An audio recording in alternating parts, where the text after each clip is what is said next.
Raisya, panggilku pelan. Dia menoleh sekilas, lalu tersenyum samar sambil memeluk boneka itu lebih erat. Set. Jangan berisik. Anja lagi tidur. Senyumnya bukan senyum bahagia, tapi senyum kosong. Senyum seorang ibu yang kehilangan harapan. Aku menggigit bibir, menahan tangis. Aku ingin memeluknya, meyakinkan bahwa semuanya akan baik-baik saja. Tapi lidah dan tubuhku rasanya kaku. Aku hanya bisa berdiri terpaku menatapnya. Anja, sabar ya. Sayang. Gak lama lagi kita pasti bisa pulang. Nanti ibu kerja supaya bisa beli susu buat Anja. Ibu sayang Anja. Kondisi Raisya benar-benar membuatku tak tega. Semua ini terlalu berat baginya. Tidak banyak yang bisa kulakukan, karena Raisya pun sulit diajak berkomunikasi dengan baik. Sebelum pulang, Mas Daniel mengajakku melihat bayinya. Kami tidak diizinkan masuk ke ruang NICU. Hanya melihatnya dari dinding kaca transparan. Bayi kecil itu sedang terbaring di dalam inkubator. Geraknya sangat lemah. Alat bantu pernapasan terpasang di hidung kecilnya. Di depan boksnya tertulis nama Rinjani Aira Kirana. Nama yang sangat cantik. Beberapa menit aku berdiri di sana, memandangnya. Baru tersadar saat suara Mas Daniel berbisik di telingaku. Sayang, ayo, kita masih ada janji dengan doktermu. Aku mengangguk. Sebelum meninggalkan rumah sakit, Mas Daniel lebih dulu berbicara dengan pihak rumah sakit untuk membicarakan pengobatan Raisya dan putrinya. Setelahnya, barulah kami ke klinik. Entah kenapa aku selalu merasa berdebar setiap kali terbaring di ruang USG. Walaupun Mas Daniel duduk di sampingku dan tidak pernah melepas genggaman tangannya, tetap saja aku takut. Kutatap layar monitor dengan perasaan berdebar. Dokter tersenyum sambil menggerakkan alat di atas perutku. 2 kantung janin terlihat bergerak pada layar. Ya, aku hamil kembar dan ini sudah memasuki bulan ke-5. Alhamdulillah, kondisi janinnya sehat. Dan kalau saya lihat, dua-duanya laki-laki. Aku tertegun, sementara Mas Daniel langsung berbinar. Senyumnya merekah lebar, serius, dok. Kembar laki-laki. Dokter wanita itu mengangguk dengan senyum. Dijaga ibunya si janin ya, Pak. Jangan sering aktivitas berat. Kehamilan kembar itu harus lebih hati-hati dibanding kehamilan tunggal. Baik, dok, angguk suamiku. Alhamdulillah, ya Allah. Harus dikasih nama yang gagah, nih.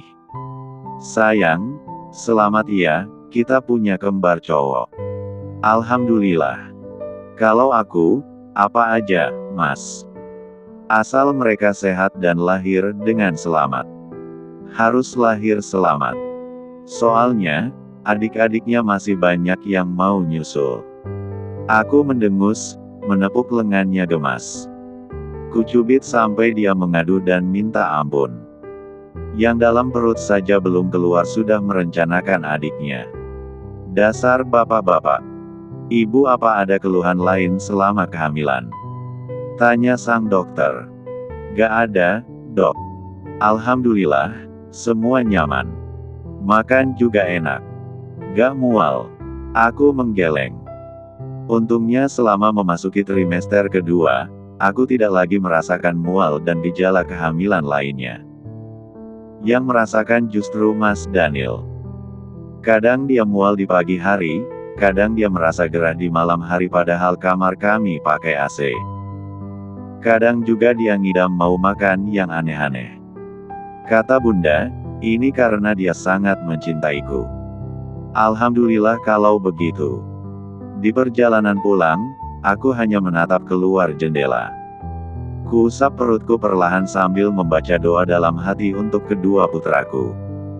Namun kemudian bayangan Raisya kembali terlintas di pikiranku. Boneka lusuh di pelukannya, senyum kosongnya, suara lirihnya menyebut nama putrinya.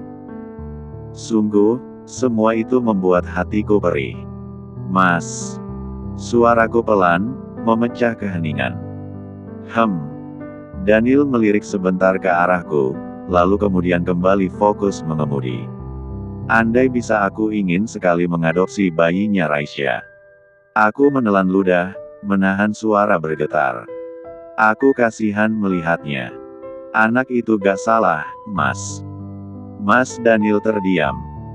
Sorot matanya berubah serius, tidak langsung menjawab, tapi tangannya meraih tanganku, meletakkan di dadanya.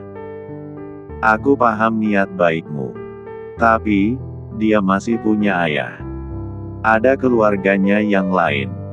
Pak Bayu pasti gak akan membiarkan cucunya terlantar, kan? Ya, aku percaya padanya. Mas Daniel mencium tanganku, lalu meletakkan di pangkuannya lagi. Suamiku ini love language-nya physical touch.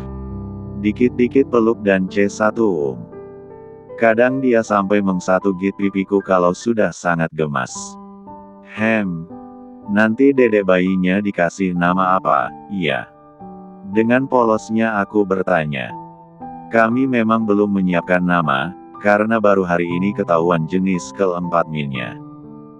Aku belum kepikiran, sayang. Kamu sukanya nama apa? Gimana kalau yang ada unsur lautnya? Usulku. Mas Daniel pun berpikir sejenak. Ubur-ubur ikan lele. Ish. Kucubit pinggangnya. Dia malah tertawa. Of Syafa. Malam ini kamar terasa hening. Hanya suara detik jam yang samar terdengar. Lampu tidur yang redup membuat suasana makin terasa hangat. Aku meringkuk di samping Mas Daniel, kepalaku bersandar di dadanya yang bidang. Mas. Panggilku lirih, jemariku tanpa sadar menggenggam erat kaos yang dia kenakan. Sahutnya lembut.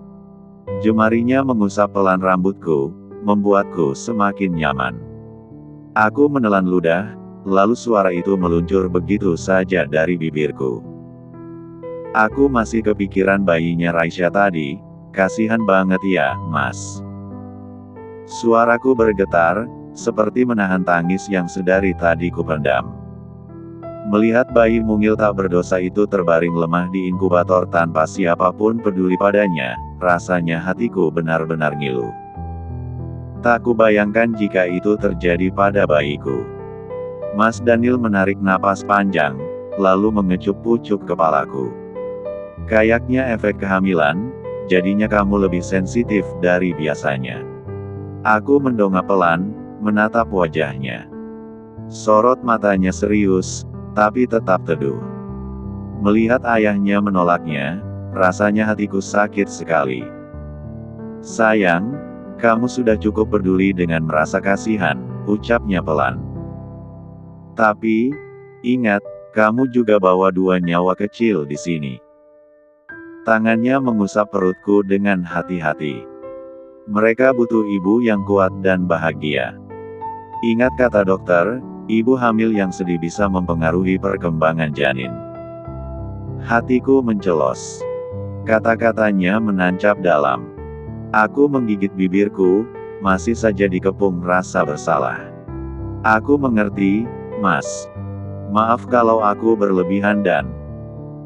Belum sempat ku selesaikan kalimatku, Mas Daniel menempelkan jari telunjuknya ke bibirku. SSSTT. Nggak ada yang berlebihan untuk seorang ibu. Aku sangat mengerti perasaanmu. Aku mengangguk pelan, lalu meringkuk makin dekat, memeluk pinggangnya erat.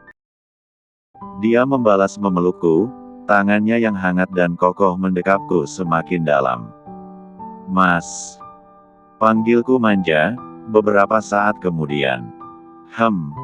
Sahutnya sambil mengusap rambutku dengan lembut. Elusin rambut aku terus, iya. Enak kalau Mas yang elus. Aku menutup mata, senyum kecil terlukis di bibirku. Mas Daniel terkekeh, jarinya bergerak lebih lembut menyusuri helai demi helai rambutku. Manja banget, Burnil. Kalau aku capek gimana? Aku membuka mata, menatapnya sambil manyun. Ya nggak boleh capek. Kan tugas suami itu bikin istrinya tenang. Dia pura-pura menghela napas panjang. Berat juga ya jadi suami dari istri cantik ini. Nggak berat kalau ikhlas.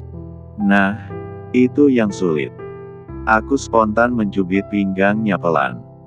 Sulit. Ya udah gak usah, ucapku, kemudian menjauh. Mas Daniel cepat-cepat memeluk pinggangku lebih erat, seakan takut aku benar-benar menjauh. Aku bercanda, sayang. Nggak ada yang lebih aku suka selain punya istri manja begini. Senyum puas terbit di wajahku, lalu aku kembali membenamkan diri dalam pelukannya. Dia menunduk, mengecup pelipisku lama sekali. Aku menutup mata dengan hati yang hangat, sesekali mendesah manja saat tangannya mengusap perutku dengan lembut. Dalam dekapan itu, aku akhirnya merasa benar-benar tenang. Hati yang sejak tadi resah perlahan luluh, rasa cemas pun menguap. Aku masih bisa merasakan tatapan penuh cinta dari suamiku yang seakan tak henti menjagaku. Rayvan. Tanganku terkepal saat ayah menyerahkan bayi mungil itu ke hadapanku.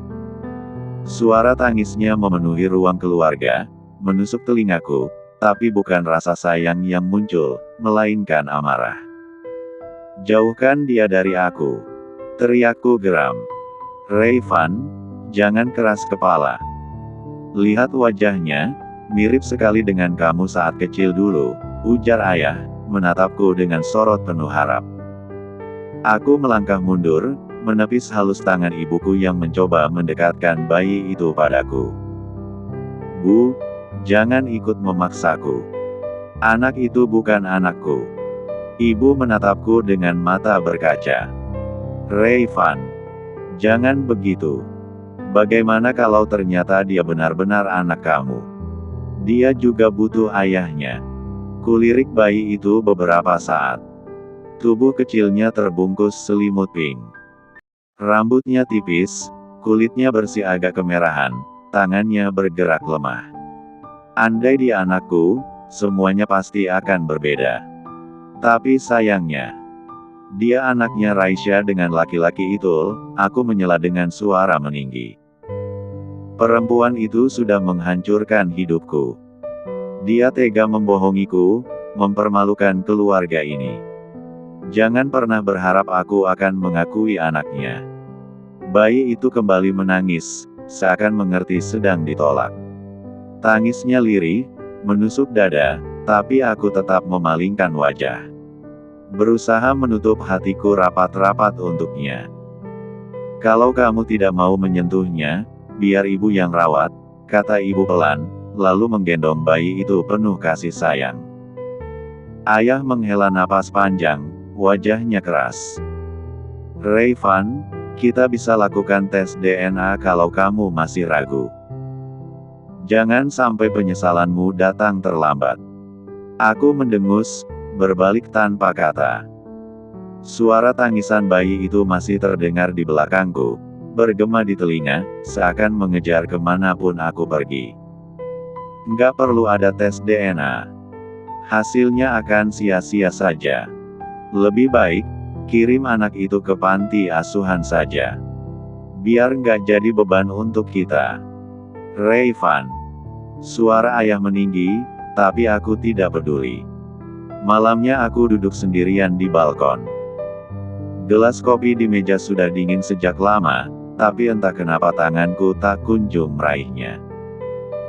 Pandanganku kosong, menatap taman tanpa arah, seakan ada jawaban yang ingin ku cari di sana. Sayup-sayup, suara tangisan bayi itu terdengar dari kamar sebelah. Awalnya lirih, tapi makin lama makin menusuk telinga. Apa sih maunya bayi itu? Kenapa nangis terus? Gerutuku pelan. Suaraku bergetar, meski ku harap tidak ada yang menyadarinya. Aku berdiri, berjalan mondar-mandir. Kedua tanganku menutup telinga, tapi tangisan itu tetap saja menembus, makin jelas, makin dekat. Rasanya dada ini makin sesak. Tanpa sadar, kakiku berhenti di depan pintu kamar. Dari celah pintu yang sedikit terbuka, kulihat ibu menggendongnya, menimang dengan penuh kasih sayang. Wajah mungilnya berangsur tenang di pelukan ibu. Duh, cantiknya cucu Oma. Sabar ya, sayang. Ibu masih di rumah sakit. Nanti pulang jemput Anja. Aku tercekat. Ada sesuatu yang aneh menyelinap dalam dadaku, perasaan yang berusaha ku tolak mati-matian. Tidak, dia bukan anakku. Bisikku, dengan suara nyaris hilang. Tanganku refleks menekan dada, seperti hendak menyingkirkan rasa yang tiba-tiba muncul. Tapi semakin kutolak, wajah mungil bayi itu justru semakin jelas dalam pikiranku. Bayangannya menempel erat, dan seolah ada panggilan halus menyusup ke telinga. Ayah. Aku terperanjat, buru-buru memukul meja di sampingku. Cukup. Aku nggak mau terjebak dalam ilusi ini. Aku bisa merasakan panas di dada, air mata hampir jatuh. Tapi gengsi menahanku. Mengakui bayi itu, sama saja dengan mengakui kalau perasaanku pada Raisya dulu nyata. Dan itu hal terakhir yang ingin kulakukan. Pagi harinya aku dibangunkan oleh tangisan bayi itu. Aku pun keluar kamar dengan wajah kusut, kepala masih berat, dan lagi-lagi suara itu terasa menusuk telinga. Kenapa nangis terus sih? Nggak ada yang bisa bikin dia diam apa? Gerutuku, meski langkah kakiku malah justru membawa ke arah kamar. Begitu pintu terbuka, kulihat ibu panik. Botol susu jatuh ke lantai, dan bayi kecil itu menangis semakin keras, wajah sampai memerah. Ya Allah, gimana ini? Ucap ibu terburu-buru mengambil botol yang kotor. Dia menoleh padaku. Jagain Anja sebentar di sini. Ibu mau ganti botol susunya. Tanpa menunggu jawabanku, ibu keluar kamar. Aku menatap bayi itu sebentar, ingin meninggalkannya sendirian, tapi dia terus menangis. Ark. Jadi bayi ngerepotin banget. Refleks, entah kenapa aku maju. Tanganku terulur, mengangkat bayi itu dan menyandarkan di dadaku. Rasanya canggung, tanganku kaku, tubuhku tegang, jantung berdegup kacau. Tapi ajaibnya, tangis itu perlahan mereda. Dia menatapku dengan sisa air mata di pipinya. Lalu, menguap kecil di dadaku. Aku tercekat. Seolah ada sesuatu yang hangat menjalar ke dalam dada, sesuatu yang berusaha ku tolak mati-matian. Lihat, nak. Dia langsung diam di gendonganmu. Ibu tiba-tiba muncul dari belakang. Aku buru-buru mendengus, menyerahkan bayi itu kembali. Kebetulan ajal, jangan salah sangka. Aku cuma nolong sebentar. Jangan pernah berpikir aku bakal nerima dia. Suaraku meninggi, menutupi kegugupan yang kian menekan. Aku berbalik, melangkah ke ambang pintu. Tapi tanganku masih bergetar, dadaku masih berdenyut aneh, seperti ada jejak kecil yang tertinggal di sana. Aku menoleh sekilas, hanya sepersekian detik menatap bayi itu, sebelum buru-buru mengalihkan pandangan lagi.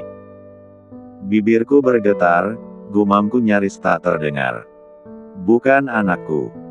Bukan. Namun, entah kenapa, kata-kata itu terasa lebih seperti usaha meyakinkan diri sendiri. Beberapa jam setelahnya, aku berdiam diri di ruang kerja. Pura-pura sibuk menatap layar laptop yang bahkan tak menyala. Tapi telingaku tak bisa bohong. Suara pelan dari kamar sebelah, tawa kecil ibu saat menimang. Rengekan bayi yang sesekali pecah semuanya menembus dinding, menghantam ke dalam kepalaku. Aku berdiri, perlahan membuka pintu sedikit, hanya cukup untuk melihat. Dari celah itu, kulihat ibu duduk di kursi goyang, bayi mungil itu tertidur pulas di pelukannya. Wajahnya damai sekali, seakan dunia ini tak pernah menyakiti. Jantungku berdegup. Entah kenapa aku tidak bisa memalingkan pandangan. Anja harus jadi anak kuat ya. Maafin ayah. Kudengar suara ibu berbisik pada bayi itu. Seketika, tenggorokanku tercekat. Ada rasa panas menjalar di dada, cepat-cepat kututup pintu lagi.